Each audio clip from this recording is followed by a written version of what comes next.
Y seguimos conversando esta noche del tema, probablemente de la próxima década para el Paraguay, que es el tema de energía eléctrica. Hemos conversado, hemos tenido dos bloques realmente muy interesantes con el profesor doctor Eduardo Auxilia, y ahora viene también una persona que conoce muchísimo del tema de energías renovables. Estamos hablando del ingeniero Eduardo Viedma. Él es socio gerente en energía alternativa, él es ingeniero especialista en energías renovables y también candidato a diputado. Eduardo, buenas noches, ¿cómo estás? Buenas noches, Sebastián, a vos y a la teleaudiencia. Bueno, un placer tenerte aquí. Muchísimas gracias por aceptar esta invitación. Te escuchaba hace poco en Radio Ñandutí hacer un llamado de atención sobre la disponibilidad del Paraguay y de más o menos lo que había dicho también aquí el profesor doctor Auxilia. Nosotros tenemos energía eléctrica a partir de nuestras fuentes naturales, nuestras fuentes tradicionales de producción de energía para 7 u 8 años más. Sí. ¿Qué nos queda después de eso, Eduardo? ¿Y cómo ir caminando si es que vos coincidís en la construcción de ese Paraguay que se mueva a electricidad?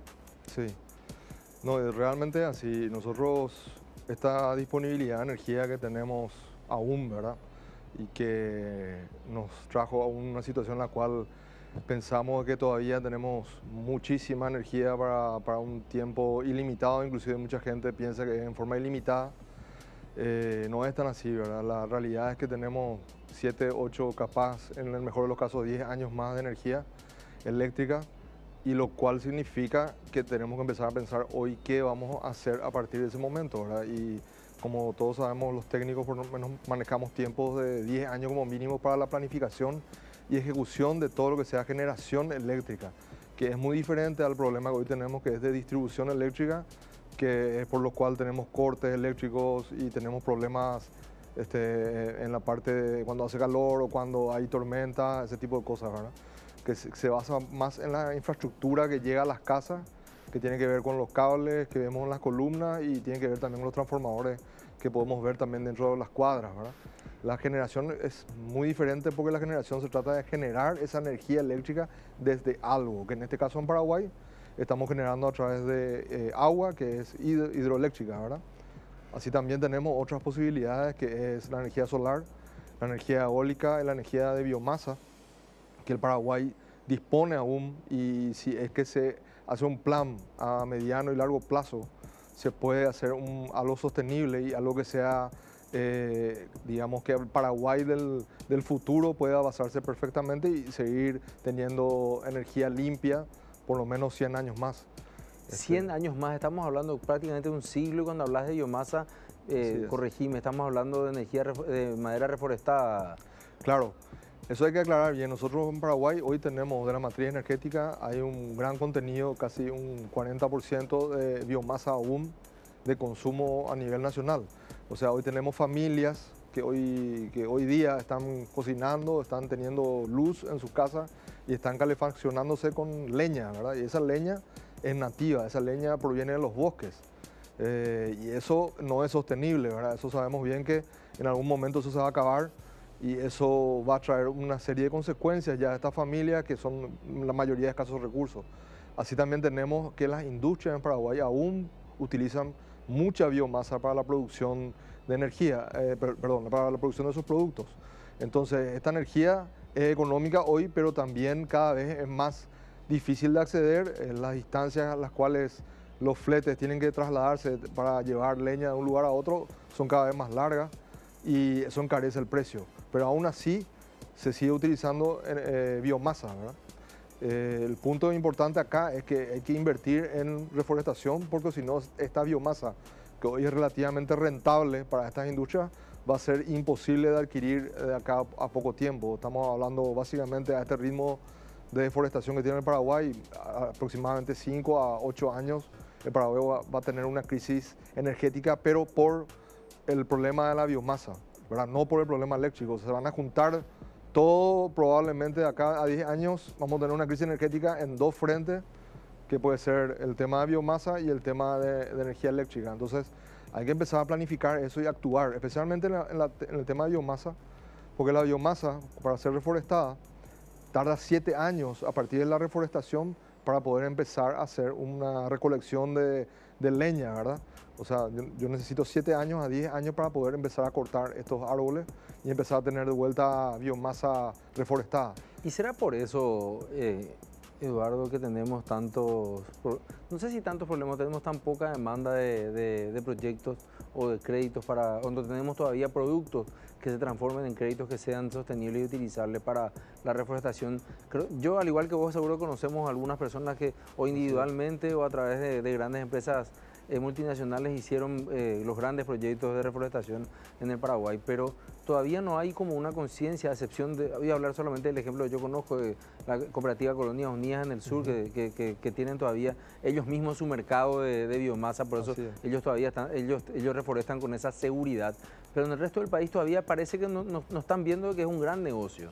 Así es, realmente no se ve ese negocio y aparte de eso que la inversión es a largo plazo, o mediano plazo, mejor dicho, ¿verdad? Desde el punto de vista financiero es mediano plazo. Y muchos de los organismos que financian estos créditos tampoco dan mucho tiempo para que una empresa pueda reforestar, recuperar su inversión y empezar a pagar estos créditos. Necesitamos más herramientas financieras que puedan dar estas respuestas a largo plazo. O sea, si yo voy a invertir en reforestación, debería tener una herramienta financiera por lo menos a 30 años, ¿verdad? De forma que yo pueda recuperarme de esa inversión y bueno, empezar a pagar el préstamo de la producción que me genere la madera reforestada. Tenemos que entender que la madera también reforestada es un tipo de negocio, ¿verdad?, que está vinculado también a toda una línea de industrias, por ejemplo, no solamente la parte energética, sino que hay una industria muy grande, por ejemplo, en el Brasil y en la Argentina, que se llama MDF, que son, se hacen aglomeraciones de acerrín de madera y se hacen unas placas que hoy se utilizan en todos lados para la cocina, para lo que los muebles son todos de este material, ¿verdad? Y es una industria que se genera de la reforestación. Entonces, evidentemente hay que empezar a trabajar en este sentido porque si no, el Paraguay va a ser difícil implementar cualquier programa de reforestación, lo cual va a incidir, como vuelvo a repetir, sería la tormenta perfecta, ¿verdad? Cada 10 años en crisis de generación de energía eléctrica por el consumo total de nuestra energía de Itaipú y Yacyretá y Acaraí, así como la falta de bosque nativo por falta de política de reforestación. Entonces sería algo... Sí, imaginemos, ahí quiero quedarme, Eduardo, ahí mismo donde vos dejaste la pelota para patear un penal e imaginar. ¿Qué tipo de sociedad viviríamos entonces en ese supuesto? No sacamos el rédito que deberíamos haber sacado de la renegociación de Itaipú, no pudimos cerrar los problemas con Yacyretá, seguimos consumiendo de una manera desordenada, la ANDE no tiene los 700 millones de dólares anuales que decía el doctor Auxilia se necesita de inversión. Sería un país donde solamente los ricos con capacidad de comprar un grupo generador podrían tener energía eléctrica. O sea, ¿podría ser una pesadilla como esa realidad en caso de que no tomemos las cosas en serio? Y mira, yo te diría que ya estamos empezando porque si vos ves las estadísticas de importación de generadores a combustión, en Paraguay se han triplicado las inversiones, o sea, las importaciones y las ventas de estos equipos, lo cual significa de que la falta de inversión en infraestructura de distribución ya repercute en las empresas, en los comercios, inclusive en las viviendas, y la gente opta por comprar este tipo de energía, que a la hora de comprar el equipo le parece más o menos económico, pero si uno calcula eso en el uso, el kilowatt que genera con un generador a combustión es carísimo. O sea, es lo más caro que puede haber a nivel mundial, no es lo más económico, no hay nada que se compare a eso, es carísimo. O sea que lejos de estar solucionando un problema, para hablar en términos crudos, me tomo esta licencia, yo que no soy el especialista, le podemos decir a la gente que hoy en día, porque esto es parte de nuestro, ¿cómo podemos decir?, de los barrios residenciales. Hoy en día ya está ahí enfrente de la casa, al costado o escondidito ahí enfrente ya está el grupo generador. Así mismo. O sea, le podemos decir a esa gente en realidad está pagando la energía más cara del mundo. Así mismo, eso durante los cortes de energía está pagando la más cara del mundo, así es. Y no quiero ser tan pesimista, pero la realidad es que si es que el gobierno entrante, por ejemplo, no empieza a pensar en una política energética no solamente de largo plazo, sino de corto plazo, mediano plazo y largo plazo, vamos a llegar a un momento muy crítico de nuestra historia, ¿verdad? Cosa que el Paraguay nunca tuvo, o sea, al menos nuestra generación, tanto vos como yo, que somos generación ya intermedia en esta época, no vivimos, ¿verdad? Capaz nuestros abuelos hayan pasado por una crisis energética en la cual también no tenían la cantidad de electrodomésticos que hoy nosotros poseemos, pero hoy no se puede concebir la vida como la tenemos hoy sin energía eléctrica. Entonces, llegado ese momento puede llegar a ser muy crítica la situación, puede llegar a generar revoluciones, puede llegar a generar cuestiones sociales que no podemos ni siquiera hasta dimensionar hoy en día si es que no se toman las previsiones que se tienen que tomar. Y te digo más, existen países como Uruguay que ya han pasado por este tipo de crisis, de generación estamos hablando, y también de falta de reforestación. La diferencia está en que ellos, visto esta crisis, han implementado políticas muy estrictas con respecto al desarrollo de esta tecnología y el apoyo financiero de este tipo de tecnología. El tema, por ejemplo, energía solar, ¿verdad? Que es un tema que hoy se puede ver en cualquier país del mundo, inclusive Argentina, Brasil, están invirtiendo millones de dólares en campos solares y en campos eólicos. Lo hacen por una simple razón, porque este tipo de generación lo que hace es disminuir el consumo de las centrales, lo que se llama de base. Entonces, uno cuando tiene una central de base, como es en el caso nuestro Itaipú, que genera todo el tiempo la misma energía, nosotros podemos compensar en ciertos horarios, cuando hay punta de carga, que se llama, que es cuando se consume mayor cantidad de energía, se puede compensar con energía solar o energía eólica. Y dejamos de comprar al productor a un precio muy alto. Así es. Ahí quiero dejar, Eduardo, para el siguiente bloque, porque nos acompaña, reitero, el ingeniero Eduardo Viedma. Él es especialista en energías renovables y nos ha hecho pensar y nos ha puesto sobre la mesa el tema de 3 fuentes que hoy estamos desechando. Una de ellas la ha hablado con, creo que muchísima claridad, el tema de la biomasa, el tema de la reforestación, un gran negocio que está siendo desaprovechado hasta hoy. Pero le quiero preguntar a él para que nos cuente esta noche también qué está ocurriendo hoy en el Paraguay con la energía solar y la energía eólica. Pero no se vayan, que ya volvemos enseguida.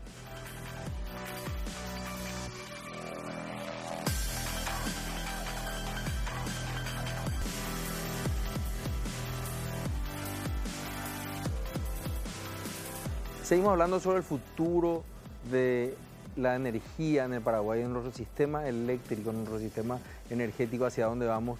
Y estamos hablando en esta etapa final del programa con el ingeniero Eduardo Viedma. Te quería preguntar, Eduardo, y hacerte liar este tema ya con el siguiente, que es el tema político. ¿Cuál es la situación hoy en día de la energía fotovoltaica, de la energía solar? ¿Cuál es la situación de la energía eólica? ¿Hay algún proyecto serio o por lo menos mínimamente desarrollado? Y en tu rol de político, en caso de que puedas acceder a una banca del Congreso, estás pujando por una banca del Congreso, contanos, ¿cuáles serían los estímulos que hacen falta para que este tema empiece a rodar, empiece a funcionar? Sí, mira, son varias cuestiones. Primero, en función de lo que estamos ahora, hoy estamos prácticamente en punto cero. A pesar de que tenemos algunas empresas que están haciendo instalaciones de energía solar fotovoltaica, paneles solares, ¿verdad? Están instalando la mayoría en el Chaco. Se está instalando para el tema, por ejemplo, el ganado en el Chaco está siendo abastecida con energía solar. Las bombas solares lo que hacen es extraer el agua del fondo, de la tierra, y lo ponen a disposición del ganado en el Chaco y en algunas ciudades también de la región oriental, occidental. Tenemos algunos proyectos que tienen que ver con algunas estaciones de servicio, por ejemplo acá en Asunción, que tienen paneles solares ya por políticas de empresas multinacionales, ¿verdad? Tenemos ahí el Cabildo, por ejemplo, el Cabildo de Asunción también tiene paneles solares inyectando a la red, el primer edificio público a nivel latinoamericano y histórico principalmente que integra energía solar a su red. También están el tema de los proyectos que hizo el PTI, el Parque Tecnológico Itaipú, en los cuarteles de Joel Estigarribia y La Gerenza. De Chaco, sí. Hay algunos proyectos que se han llevado a cabo. Pero todo esto dentro de lo que se llama plan piloto, ¿verdad? O digamos, sin ningún tipo de incentivo de parte del Estado. Esto necesita evidentemente una ley que fomente las energías renovables en Paraguay de forma que se pueda normatizar, digamos, y dar una serie de incentivos también al sector privado y no, ¿por qué no al sector público? De invertir en generación solar y en generación eólica. Para que sepa la audiencia, generación solar tenemos un muy buen recurso, tenemos aproximadamente 280 días al año de sol pleno que podemos utilizar para generar energía solar fotovoltaica, así como también podemos generar calor con calefones solares para industrias o para las viviendas o para los hoteles, clubes, etc. Y también existe, a pesar que somos un país mediterráneo, tenemos energía eólica, algo bastante interesante en nuestro caso porque en la mayoría de los países o dentro de los continentes, en el medio de los continentes, es muy complicado tener energía eólica porque al no tener mar, ¿verdad? No se tiene ese viento constante. Sin embargo, el Paraguay tiene y está de hecho detectado eso a través de la NASA y otros tipos de mapeo eólico que se tiene disponible en internet. Se tiene energía eólica en Amambay, que es una zona alta, la zona más alta, por eso se le dice la terraza del país. La terraza del país. Y también tenemos la zona del Chaco, más o menos lindante con Bolivia, que son zonas que faltan desarrollar, ¿verdad? Y o sea que tenemos energía en potencia alrededor que no lo estamos utilizando. Así mismo, aparte tenemos los ríos internos. Los ríos internos en Paraguay se pueden utilizar perfectamente para generar pequeñas centrales hidroeléctricas de baja potencia que pueden atender 2, 3, 4 ciudades inclusive al mismo tiempo y generar puestos de trabajo. Hoy eso no es una inversión muy elevada. De hecho, hay un proyecto que hasta el año pasado estuvo en licitación que es la pequeña central hidroeléctrica de Ipané, sí, en el cual básicamente se llegó a un proceso de licitación en el cual se hizo una preselección de competidores, pero hasta ahí llegó, ¿verdad? No hubo más impulso. Y esa decisión es la que nos falta en el Estado y esa decisión es la que, justamente como me preguntaste, es la que queremos llevar al Congreso, ¿verdad?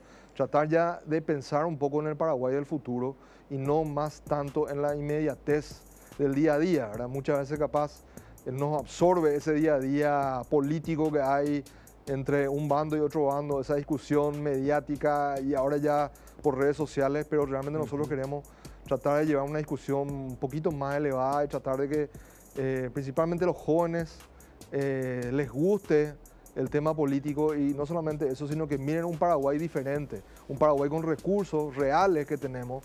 La naturaleza nos dio muchísimos recursos y tenemos que ser inteligentes y saber explotar. Hay demasiado por hacer en este país y lo mejor de todo es que tenemos todo para poder hacerlo.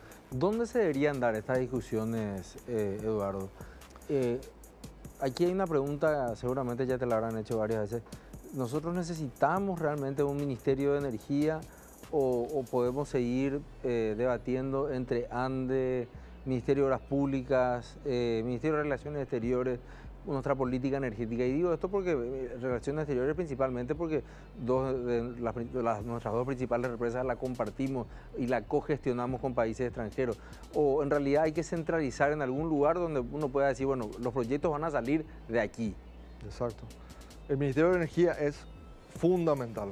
Y yo creo que es fundamental desde el momento que se habilitó Itaipú y Yacyretá. Es algo que se está atajando, capaz por intereses ya sean políticos o de otra índole. Sí, o sea que yo justamente eso te iba a decir, porque mira, en el año que pasó, estamos iniciando nuestro segundo año de aquí de debate, mucha gente nos ha dicho la necesidad del Ministerio de Energía, pero evidentemente hay algún tipo de interés. ¿Qué tipo de intereses vos crees que pueden estar atajando esto? Bueno, mira, yo creo que hay, conociendo ahora ya un poco más a profundidad el tratado y conociendo también cómo se están manejando las binacionales, evidentemente las binacionales son unas empresas muy rentables y de alto performance, ¿verdad? De hecho, Itaipú tuvo un récord el año pasado de generación de energía a nivel mundial, siendo hoy la segunda represa a nivel mundial en capacidad, porque tenemos que recordar a la audiencia que en China tenemos una represa de mayor capacidad, digamos, nominal, pero que produce menos energía porque tenemos un recurso que es el río Paraná, que tiene más caudal que lo que tiene el río en China. Sí, que Entonces, es un recurso estacional por el deshielo del Himalaya. Sí. Y en nuestro caso tenemos el río todo el año. Entonces, Claro. ¿qué pasa? Esto genera un beneficio muy grande a estas empresas. Estas empresas hoy, casi como habíamos escuchado, están pagando hoy su deuda, pero a su vez están generando también ciertos proyectos dentro de sus países, especialmente en Paraguay. Vamos a hablar de Paraguay exclusivamente. En el caso de Itaipú, que están haciendo barrios populares, están haciendo puentes, están haciendo asfaltados, están haciendo escuelas, están haciendo universidades, están haciendo un montón de cosas que le compete realmente al Estado, no le compete a una empresa como Itaipú, ¿verdad? Itaipú debe dedicarse a generar energía limpia y con el mayor beneficio para el Estado paraguayo, ¿verdad? Ese debería ser su rol, ¿verdad? Estoy de acuerdo. Nosotros no es que no estamos de acuerdo con que haga, digamos, algún tipo de inversión en el sector social, nos parece muy importante, pero para eso es el rol del Estado. El Estado es el que debe de hacer y saber dónde invertir esa riqueza que está generando tanto Itaipú como Yacyretá. Eso porque sabemos que lastimosamente nuestro Estado es bastante débil y carece de muchas cosas, en salud, en educación, ¿verdad? Entonces, creemos que hay un problema ahí medio raro, extraño, ¿verdad? Porque realmente Itaipú es una empresa que debería generar fuentes de trabajo y debería generar capacidades técnicas y debería generar beneficios al Paraguay económicos, ¿verdad? Y el Estado paraguayo disponer de eso de forma a poder invertir donde corresponde invertir, donde la ciudadanía pida que se inviertan, ¿verdad? Yo creo que si nosotros vemos una empresa similar en el mundo, otra empresa que produzca energía a nivel mundial, vamos a ver que esa empresa lo que hace es pagarle al Estado lo que le corresponde como ganancia, ¿verdad? Al Estado que le da la explotación de ese recurso natural. Correcto. Y no así meterse a hacer cuestiones que le competen al Estado. Eso me parece a mí que hoy en día es una disfunción que no corresponde a las entidades que generan energía eléctrica en el Paraguay. Damos así las gracias al ingeniero Eduardo Viedma, que nos ha dado su opinión sobre este tema tan importante que es el tema de la energía. Él hizo un hincapié en las energías renovables. Y señoras, señores, amigas, amigos, nos queda esta perspectiva. El Paraguay en el año 2023 va a jugar uno de los partidos más importantes de su historia en materia de lo que va a significar el desarrollo para el próximo siglo. La renegociación del Tratado de Itaipú no significa solamente la disposición de mayor o menor energía, sino que significa una prueba para nuestras instituciones acerca de la seriedad, la solidez y sobre todo la solvencia que podamos tener como sociedad. Aquí en esta discusión no van a faltar, lógicamente, los actores que vayan opinando desde los medios de prensa, desde las sociedades científicas, desde los colegios y de las universidades, colegios profesionales estoy hablando, donde puedan opinar, lógicamente, pero lo que queremos acercarle a ustedes son las herramientas científicas sobre las cuales se debe basar un tratado o la negociación de un tratado como este. Lo que se juega en el año 2023 y quizá antes es una táctica o una estrategia que ya los brasileños hace 100 años lo saben y saben qué es lo que van a pedir versus la gran capacidad o la gran posibilidad de improvisación que nosotros tenemos hasta hoy. Fíjense que ahora recién estamos empezando como sociedad a preocuparnos sobre este tema. Ojalá que no nos pille el año 2023, ni mucho menos el año 2030 o 2028, cuando ya no tengamos energía eléctrica sin una estrategia energética a nivel nacional, que la hay, la hay. Está escrita en un decreto 6092/2017-2016, ustedes lo pueden encontrar en las páginas de la Presidencia de la República, pero el problema es que nadie le está haciendo caso. Ustedes quienes nos acompañan siempre han visto cómo aquí han pasado actores políticos de relevancia, técnicos de relevancia, y nos hablan sobre la necesidad de tener un Ministerio de Energía. No tenemos aún. Y esas son cosas que revelan los grandes niveles de improvisación y los grandes niveles de negligencia que tenemos en el manejo de la cosa pública. En el año 2023 nosotros tenemos que decidir cuál va a ser el modelo de desarrollo que vamos a tener en el Paraguay para el próximo siglo. Tenemos que decidir cómo vamos a utilizar esa energía y tenemos que decidir cómo vamos a seguir creciendo en grupos generadores y en lugares donde va a haber generación de energía eléctrica. ¿Por qué? Porque la energía eléctrica en sí es la herramienta potencial para generar fuentes de trabajo, para generar riquezas. Las riquezas no se van a generar solamente porque vendamos energía, sino porque convirtamos esa energía en una copa, en una máquina, una computadora, en una tablet o en una mesa como esta. Allí va a haber mano de obra, allí va a haber ingenio humano, allí va a haber servicios que vamos a vender como sociedad. Solamente así vamos a poder construir o vamos a poder generar esos 1.200.000 puestos de empleo que se pueden llegar a generar a partir del dinero que venga como fruto de esa renegociación. Sin empresas, sin trabajo, sin industrias, es muy difícil que salgamos adelante. Nos vemos el próximo martes y gracias por su compañía.